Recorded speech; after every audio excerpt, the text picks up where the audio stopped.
All right, so we are back, episode 3 of our mini-series on venturing with Dylan once again.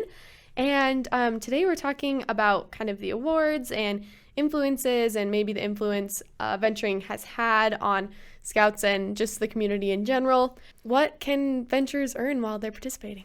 So within venturing, there are 4 core awards.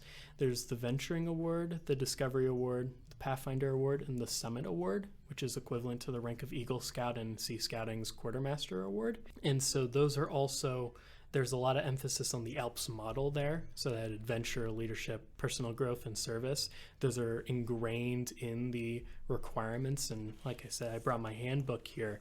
And so there will be sections on adventure, leadership, personal growth, and service to guide the venturer, not only in shaping their activities, because there are a lot of requirements here that pertain to those, but also reminding them about that ALPS model and making sure that they're engaging with the entirety of that, because it's really important that, it's a framework that works really cohesively when it's all together. So those are basically how venturers engage with the fundamental principles of the venturing program as they work towards awards that will emphasize and improve each of those aspects. Yeah, sure. That sounds really really interesting and in depth, but it sounds like they also have a handbook that helps you kind of walk through it. So as I'm peeking at your book, it looks like there are lines of items and then dates and your signature or someone's signature. Advisor's signature. Signature. Okay. Could you give us an example of what one of those line items might be? Sure. Yeah. I'm going to go to the Summit Award because, earlier I said it's an equivalent to Eagle Scout. And one reason for that, there are many reasons, but, to earn the Summit Award, you actually do have to complete a project, a Summit Award project, just like an Eagle Scout has to complete an Eagle project. So, it says right here, since earning the Pathfinder Award, plan and conduct a service project as described in the Venturing Summit Award Service Project Workbook. And then it goes on to say, before you start, have your project proposal approved. And it even mentions here that it can be the same as your Eagle Scout project or Sea Scout Quartermaster Award project or vice versa. So cool. Yeah, that sounds good. What are some, well, we're going to get into your personal experience later, but are there any that you're currently working on right now? Yeah, I'm working on the Discovery Awards, so I didn't jumpstart with awards right away. Sure. I have my Venturing Award, which is right here. So I'm working on the second one right now, and I have parts from third and fourth as well. Cool. Good for you. That's really great. So how many venturers are in your crew here in Missoula? There's about 8 or so. Okay. Yeah. Awesome. I hope I didn't miss anybody out there. But Name them. No, I'm just kidding. That's cool. Yeah, that sounds really neat. Let's see. Oh, what are VOAs? Yeah. So that's something that's definitely a lot less known. And a VOA, it stands for Venturing Officers Association. And so the Venturing Officers Association is a group of venturers, both youth venturers and then adult advisors who suggest programmatic changes, lead events, give support to their, the levels below them, and suggest, things to make the venturing program even better. And so there's no limit to what a VOA can do or is capable of.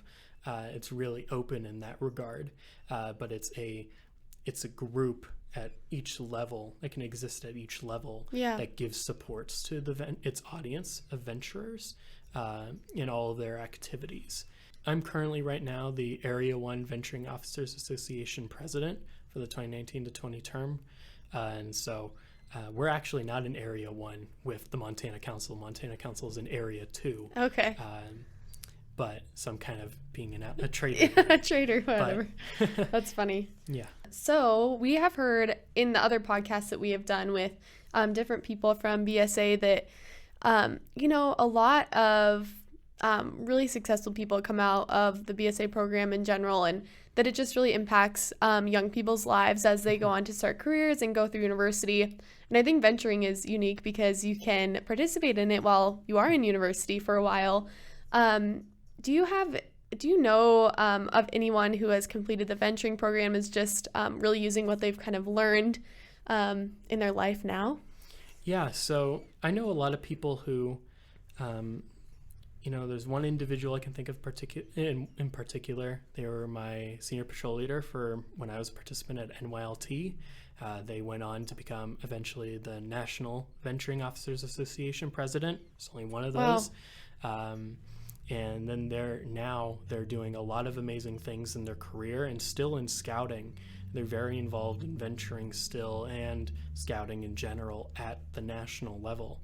And so there are just a lot of connections that are made through this network and scouting alone, but it also really opens you to, actual people in their actual careers as well, I've heard. Yeah, absolutely. Is there anything, Dylan, that we missed about the awards that venturers can earn or kind of the influence it has? Mm-hmm.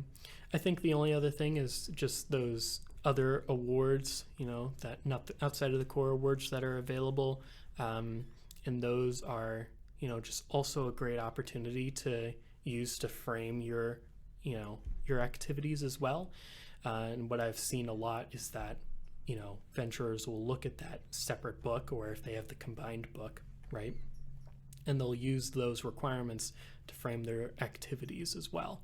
And so there are a lot of opportunities within venturing, and there are a lot of resources to really give you a lot of great ideas. It's not in one of these books, but I know that my crew in February is going to be having an international food weekend where awesome. We're all going to go out. Each person has a meal, and they're going to prepare something from a different culture, give us the history behind it, and we're going to taste it. Hopefully not die, but we're going to taste it. And so long as they cooked it well enough, it should be really good. It sounds like there are a lot of different opportunities, and I think it's cool that you can work towards these awards even while having your own adventure. You can choose what you want to do to get there. So that's really neat. All right, well, when we move on to our final episode, we can talk about you and your experience in venturing and how these people who have been patiently listening to all 4 of these episodes, how they can join or get their kids to join. So Awesome. Thanks, Dylan. Hi, thank you so much for watching this episode of the Venturing Educational Campaign. We hope you got a lot more insightful details about the venturing program. Just so you know, though, there are accompanying articles with this podcast, which you can find on our website at montanabsa.org. There will be a little bit more detail in those articles, as well as some gaps filled in here or there. So just make sure to check that out. And of course, stay tuned for future installments. Thank you.